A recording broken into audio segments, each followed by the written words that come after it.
نبی پاک صلی اللہ تعالیٰ علیہ وآلہ وسلم کی جو محبت کے تقاضے ہیں،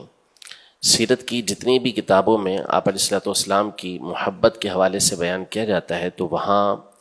سب سے پہلا تقاضا نبی پاک صلی اللہ علیہ وسلم کی اطاعت و فرما برداری ہوتا ہے.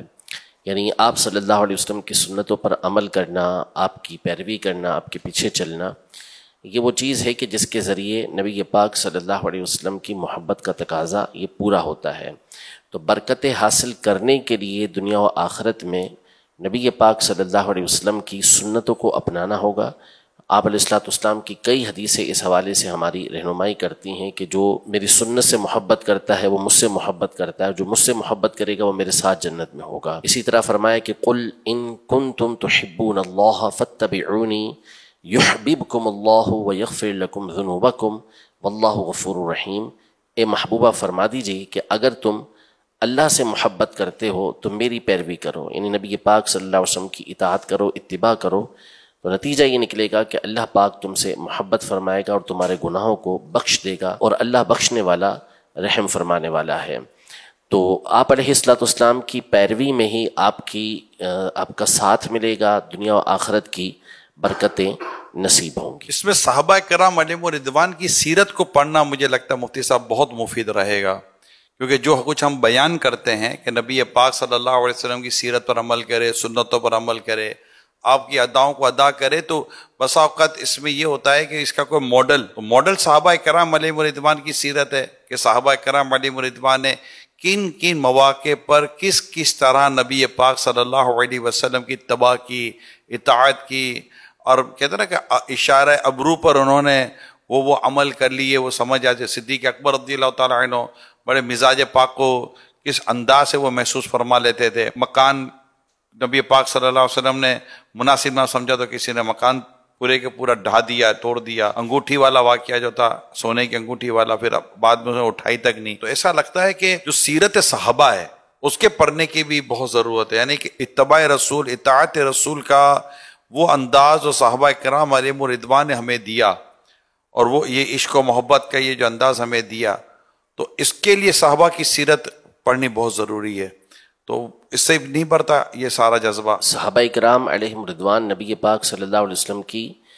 ان چیزوں میں بھی پیروی کرتے تھے، ان چیزوں میں بھی اتباع کرتے تھے جن میں پیروی کا باقاعدہ حکم نہیں تھا، اور بعض اوقات عادتیں جو ہوتی تھیں یا اتفاقاً نبی پاک صلی اللہ تعالیٰ علیہ وآلہ وسلم سے کوئی معاملہ پیش آ گیا تو صحابہ کرام علیہم رضوان اس کو بھی اپنایا کرتے تھے. اب جیسے صحابہ کرام علیہم رضوان کی شخصیات میں سے ایک بہت مشہور نام اس حوالے سے سیدنا عبداللہ ابن عمر رضی اللہ تعالیٰ عنہما کا ہے کہ آپ بہت زیادہ نبی پاک صلی اللہ علیہ وسلم کی ایک ایک عادت کو اپنانے کی کوشش کرتے تھے. صحیح بخاری شریف میں امام بخاری رحمۃ اللہ تعالیٰ علیہ ایک تفصیل کے ساتھ حدیث پاک لے کر آئے ہیں کہ جس میں نبی پاک صلی اللہ تعالیٰ علیہ وآلہ وسلم نے جو مدینہ سے مکہ مکرمہ سفر اختیار کیا آتے جاتے کا، تو کون سا مقام تھا کہ جہاں نبی پاک صلی اللہ علیہ وسلم ٹھہرے اور اس مقام پہ نماز پڑھی. تو عبداللہ ابن عمر رضی اللہ تعالیٰ عنہما ہر اس مقام پر ٹھہرتے اور اس جگہ پر نماز ادا کرتے تھے. صحیح بخاری شریف کی ایک حدیث مبارکہ ہے کہ نبی پاک صلی اللہ تعالیٰ علیہ وآلہ وسلم کعبۃ اللہ المشرفہ میں داخل ہوئے، اور آپ کے ساتھ حضرت بلال رضی اللہ تعالیٰ عنہ، حضرت اسامہ بن زید رضی اللہ تعالیٰ عنہ، حضرت سیدنا فضل بن عباس رضی اللہ تعالیٰ عنہ، اور حضرت سیدنا عثمان بن طلحہ رضی اللہ تعالیٰ عنہ. یہ 4 صحابہ کرام علیہم رضوان اندر داخل ہوئے، اور داخل ہونے کے بعد دروازہ بند کر دیا گیا. حضرت ابن عمر رضی اللہ تعالیٰ عنہما جلدی سے آئے، لیکن جب تک دروازہ بند ہو چکا تھا ان کو اطلاع پہنچی. تو باہر جب آپ علیہ الصلوۃ والسلام تشریف لے کر آئے تو حضرت ابن عمر رضی اللہ تعالیٰ عنہما نے حضرت بلال رضی اللہ تعالیٰ عنہ سے پوچھا کہ کیا نبی پاک صلی اللہ علیہ وسلم نے کعبے میں نماز پڑھی تھی؟ کہاں پڑھی تھی؟ تو بولا کس طرف پڑھی تھی؟ تو کہا یہ آگے بڑھتے ہیں تو 2 ستون جو الٹے ہاتھ کی طرف آتے ہیں ان کے درمیان میں پڑھی تھی. اس وقت کعبے کے ستون 6 تھے، تو یہاں آپ نے نماز ادا کی. حضرت عبداللہ بن عمر رضی اللہ تعالیٰ عنہما کا معمول تھا کہ آپ ہر سال حج کے لیے تشریف لے جاتے تھے. تو جب بھی آپ مکہ مکرمہ آتے، کعبے کے اندر داخل ہوتے، تو کعبے میں جا کر آپ اسی جگہ پر نماز ادا کرتے جہاں پر نبی پاک صلی اللہ علیہ وسلم نے نفل پڑھے تھے، اور آپ یہ فرمایا کرتے تھے کہ کعبے کی کسی بھی گوشے میں نماز پڑھیں ہو جاتی ہے، لیکن میں وہی نماز ادا کرتا ہوں جو نبی پاک صلی اللہ علیہ وسلم نے نماز پڑھی ہے۔ تو یہ حالانکہ کسی بھی گوشے میں نماز پڑھیں۔ اسی طرح آپ ایک مرتبہ کسی جگہ سے گزر رہے تھے، مسند احمد کی حدیث پاک ہے، تو راستے میں ایک ٹیلا آیا، ریت کا ایک ٹیلا آیا، تو آپ نے اپنا گھٹنا اس سے ٹکرا دیا۔ لوگوں نے آپ سے کہا، آپ کے ساتھیوں نے، کہ یہ آپ نے کیا کیا، اتنا سارا راستہ موجود تھا اور آپ نے گھٹنا اس سے ٹکرا دیا۔ تو آپ نے فرمایا اور تو کچھ نہیں معلوم، صرف اتنا ہے کہ جب نبی پاک صلی اللہ علیہ وسلم یہاں سے گزر رہے تھے تو آپ کا مبارک گھٹنا اس سے ٹچ ہوا تھا، اس ٹیلے سے، اس مقام سے، بس اسی ادا کو ادا کرنے کے لیے میں نے اپنا گھٹنا اس سے ٹکرا دیا۔ سبحان اللہ۔ حضرت سیدنا عثمان غنی رضی اللہ تعالی عنہ کی حدیث مبارکہ کہ آپ نے وضو کیا پورا، اور وضو کرنے کے بعد آپ مسکرائے، پھر آپ نے اپنے ساتھیوں سے کہا کہ تم معلوم ہے کہ میں کیوں مسکرایا؟ تو پھر آپ نے فرمایا کہ نبی پاک صلی اللہ تعالیٰ علیہ وسلم نے اسی طرح وضو کیا تھا، پھر بشارت دی تھی، اور اس کے بعد آپ صلی اللہ علیہ وسلم مسکرائے تھے، تو اس مسکرانے کی ادا کو ادا کرنے کے لیے آپ مسکرا رہے تھے۔ حتیٰ کہ سیدنا صدیق اکبر رضی اللہ تعالیٰ عنہ کا جو وصال ہوا، عمر تو 63 برس ہی تھی نبی پاک صلی اللہ علیہ وسلم کی جو عمر مبارک ہوئی اس کے مطابق، لیکن آپ کا وصال جو ہوا وہ پیر شریف کے بعد ہوا، 2 دن کے بعد ہوا۔ لیکن آپ نے اپنی شہزادی سے، جب کیفیت ایسی تھی آپ کی، مرض الموت تھا اور آخری وقت تھا، تو ذہنی کیفیت کے اعتبار سے اور ظاہر کی ایک تکلیف ہوتی ہے، تو آپ نے اپنی شہزادی سے پوچھا کہ نبی پاک صلی اللہ علیہ وسلم کا وصال کب ہوا تھا، دنیا سے پردہ کب فرمایا تھا؟ کہا کہ پیر کے دن۔ تو پھر آپ نے تمنا کی اور کہا کہ میں اسی رات کو انتقال کرنا چاہتا ہوں، یعنی عمر بھی وہ نصیب ہو، دن بھی وہ نصیب ہو کہ جس میں نبی پاک صلی اللہ علیہ وسلم دنیا سے گئے، کفن بھی اسی طرح کا، ہر چیز اس طرح کی۔ تو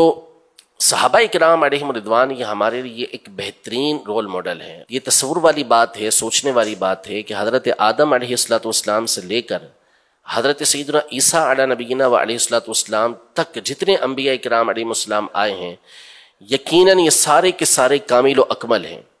کسی کی زندگی کے اندر، کسی کی سیرت کے اندر کوئی کمی نہیں ہے، سب اعلیٰ و عرفہ ہیں۔ لیکن ہم اگر حضرت سیدنا آدم علیہ نبینا و علیہ السلام سے لے کر حضرت سیدنا عیسیٰ علیہ نبینا و علیہ السلام تک کی جو سیرت ہے اس کو مکمل پڑھنا چاہیں تو کون سی کتاب میں ہمیں یہ ملے گی؟ حضرت آدم علیہ السلام نے ساری زندگی یہ اعمال کیے، آپ کا مبارک حلیہ سر سے پاؤں تک اس طرح تھا، آپ علیہ السلام اس طرح کے کپڑے پہنا کرتے تھے، اس طرح بیٹھا کرتے تھے، اس طرح چلتے تھے، کہیں نہیں ملے گا آپ کو۔ چند واقعات یہ ملیں گے، ابراہیم علیہ السلام کی زندگی کے چند واقعات ملیں گے، موسیٰ علیہ السلام کی زندگی کے چند واقعات، عیسیٰ علیہ السلام کی زندگی کے چند واقعات، حالانکہ سارے کے سارے کامل ہیں۔ لیکن نبی پاک صلی اللہ علیہ وسلم کی زندگی، پیدائش کے واقعات یہ ہمیں بتائے گئے، آپ علیہ السلام نے اعلان نبوت سے پہلے کی زندگی کس طرح گزاری، اس وقت صادق و امین کے نام سے مشہور تھے، بہت سارے واقعات وہ ہمیں معلوم۔ اعلان نبوت کے بعد نبی پاک صلی اللہ علیہ وسلم کی زندگی کس انداز میں گزری، آپ کے اخلاق کریمہ کا ایک ایک پہلو، چاہے سخاوت کا ہو، چاہے شجاعت کا ہو، چاہے وہ حیا کا ہو، چاہے وہ حسن معاشرت کا ہو،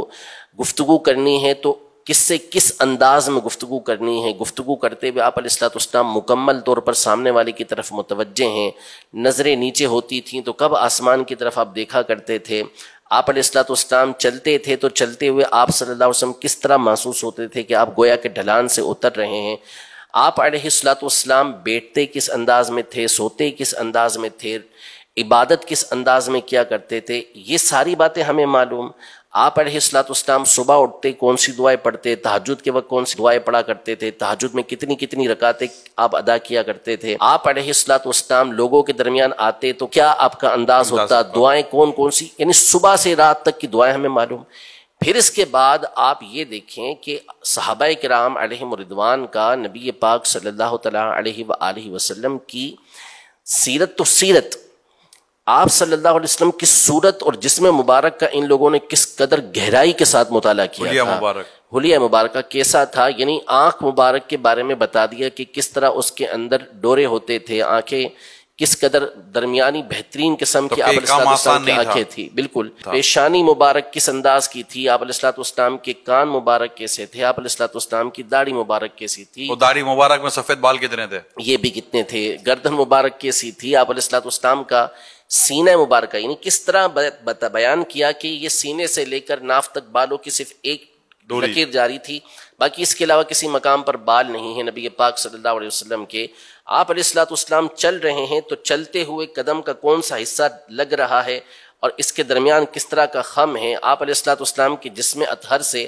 چادر مبارک کا کوئی حصہ ہٹتا ہے تو اس کے بارے میں بیان کرتے ہیں کہ وہاں سے نور کی کرنیں نکل رہی ہوتی تھی، وہ انور المتجرد تھے، یعنی ایک ایک بات آپ علیہ السلام کا رنگ مبارک کے ساتھ تھا، ناک مبارک کے بارے میں کتنی گہرائی کے ساتھ مطالعہ کہ ایسا لگتا تھا کہ اونچی ناک ہے، لیکن غور سے دیکھنے والا دیکھتا تو نور کا حالہ نظر آتا تھا، دونوں آنکھوں کے درمیان یہ ابرو ملی ہوئی تھیں یا ہٹی ہوئی تھیں، تو بیان کیا کہ نہیں ملی ہوئی نہیں تھی بلکہ درمیان میں ایک رگ موجود تھی، جب جلال آتا تو وہ رگ ابھرتی تھی، بال مبارک کس طرح تھے، ناخن مبارک کس طرح تھے، یہ کس نے بتایا ہمیں؟ صحابہ کرام علیہم رضوان نے بتایا۔ تو یہ صحابہ کرام علیہم رضوان کا وہ عظیم کارنامہ ہے کہ نبی پاک صلی اللہ تعالیٰ علیہ وآلہ وسلم کی صحبت کے لیے جن ہستیوں کو اللہ پاک نے چنا تھا وہ تھے ہی اس طرح کی کہ نبی پاک صلی اللہ تعالیٰ علیہ وسلم کی صحبت کے اندر رہ سکے۔ تو یہ جتنی بات آپ نے بیان کی کہ نبی پاک صلی اللہ علیہ وسلم کا یہ سب کچھ جو محفوظ ہوا، یہ بھی ایک یعنی یوں تو اس کی تو بہت ساری حکمتیں، بہت سارے اس کے مقاصد بیان ہو سکتے، لیکن اگر تھوڑا سا موضوع کی طرف بھی آئیں تو یہ آخری نبی ہونے کی طرف بھی یہ ہے کہ اب چونکہ آقا کے بعد کسی نبی نے آنا ہی نہیں ہے تو اب سرکار صلی اللہ علیہ وسلم کے سارے باتیں اتنی محفوظ کر لی گئیں کہ اب قیامت تک کوئی نبی نہیں آئے گا، کوئی دوسری امت نہیں آئے گی، کوئی دوسری کتاب نہیں آئے گی، اور پھر اللہ کا جو یہ ارشاد ہے لقد کان لکم فی رسول اللہ اسوۃ حسنہ، اس پر عمل ہونا، صحابہ کرام علیہم رضوان نے یہ سب کچھ ہمیں ان کی سمجھے کہ ان کے عشق و ان کی محبت، حتیٰ کہ ازواج مطہرات امہات المومنین نے جس طرح نبی پاک صلی اللہ تعالیٰ علیہ وسلم کی گھریلو زندگی، یعنی کہ یہ تو چلے باہر کی ایک زندگی تھی لیکن امت کو تو گھریلو زندگی کا بھی تو سبق حاصل کرنا تھا کہ آقا صلی اللہ علیہ وسلم گھر میں کیسے رہتے۔ صحابہ کرام میں یعنی ایک تو ام المومنین سیدنا عائشہ صدیقہ رضی اللہ تعالیٰ عنہا نے بھی بیان کیا، دیگر ازواج مطہرات نے بھی اپنے اپنے طور پر بیان کیا، مگر ایک طرف جو بھی بات ہو رہی تھی کہ صحابہ کرام علیہم رضوان نے بھی امہات المومنین سے پوچھا ہے، معلومات لی ہے کہ آقا صلی اللہ علیہ وسلم کا انداز مبارک کیا ہوا کرتا تھا، تاکہ گھر کی زندگی بھی محفوظ ہو جائے، باہر کی زندگی محفوظ ہو جائے، اور ساری زندگیاں محفوظ ہوئیں۔ اور حضور صحابہ کرام علیہم رضوان نے یہ باتیں بیان کی، میں کہوں گا احسان ان کا بھی ہم پر ہے جنہوں نے ان باتوں کو بڑی ہی تحقیق اور بڑی عمدہ انداز سے ہم تک پہنچایا ہے۔ ابن عباس رضی اللہ تعالی عنہما یہ حضرت ام المومنین میمونہ رضی اللہ تعالی عنہا کے بھانجے تھے، تو نبی پاک صلی اللہ علیہ وسلم ایک رات جب حضرت میمونہ رضی اللہ تعالی عنہا کے یہاں ٹھہرے، ان کی باری تھی، تو حضرت ابن عباس رضی اللہ تعالی عنہما کو ان کے والد حضرت عباس رضی اللہ تعالی عنہ نے خاص طور پہ بھیجا کہ رات کو جا کے دیکھو کہ آپ علیہ السلام عبادت کس طرح کرتے۔ تو وہ رات ٹھہرے اور رات میں نبی پاک صلی اللہ علیہ وسلم کی عبادت کا انداز دیکھ کر بیان کیا، حالانکہ چھوٹے تھے، کہ آپ علیہ السلام بیدار ہوئے، بیدار ہونے کے بعد وہ اپنی آنکھوں سے نیند کو دور کیا، یہ سب بیان کیا انہوں نے مسح النوم، اور پھر اس کے بعد مشکیزے کے پاس گئے، مشکیزے کے پاس جو لٹکا ہوا تھا اس سے ہلکا ہلکا وضو کیا، پھر آپ نے آ کے اس انداز میں نماز ادا کی، وہ نماز کی پوری کیفیت انہوں نے بیان کی، پھر کون سے سورہ آل عمران کی آخری 10 آیتوں کی نبی پاک صلی اللہ علیہ وسلم نے تلاوت کی، اس بات کو انہوں نے بیان کیا۔ تو یہ صحابہ کرام علیہم رضوان نے اس انداز میں، اور پھر اس کے بعد چونکہ نبی پاک صلی اللہ علیہ وسلم کے بہت سارے فرمان تھے کہ بلغوا عنی ولو آیا، ایک ہی بات ہو وہ میری طرف سے پہنچا دو، اور فرمایا فلیبلغ الشاہد الغائبہ، کہ جو حاضر ہے وہ غائب تک پہنچا دے، جو یہاں موجود نہیں اس تک پہنچا دے، اور جگہ جگہ فرمایا نبی پاک صلی اللہ علیہ وسلم نے کہ آگے پہنچاؤ، کہ ہو سکتا ہے کہ جس کو پہنچایا جا رہا ہے وہ اس سے زیادہ اس کو یاد رکھنے والا، سمجھنے والا ہو کہ جس نے پہنچایا ہے، تو اس لیے ان صحابہ کرام علیہم رضوان نے آگے پہنچایا، وہ تابعین بھی نہ رکے، انہوں نے بھی آگے پہنچایا، اور یہ تو ایک ایسی جد و جہد ہے محدثین کی، فقہاء کرام کی، کہ حافظ ابن حبان رحمۃ اللہ تعالی علیہ المجروحین کے مقدمے میں ارشاد فرماتے ہیں کہ یہ محدثین انہوں نے اس انداز میں ان حدیثوں کو محفوظ رکھنے کی کوشش کی ہے کہ اگر کوئی شخص کسی حدیث کے اندر الف کا اضافہ کر دے یا واو کو ہٹا دے تو یہ بتا دیں گے کہ یہاں کہ اس مقام پر انہوں نے یہ غلطی کی ہوئی ہے. تو اس قدر ان لوگوں نے کوشش کی جس کی وجہ سے یہ ذخیرہ احادیث ہمارے سامنے محفوظ ہوا. نبی پاک صلی اللہ علیہ وسلم کی سیرت، آپ علیہ الصلوۃ والسلام کی سنتیں اور طریقہ کار ہم تک پہنچائے.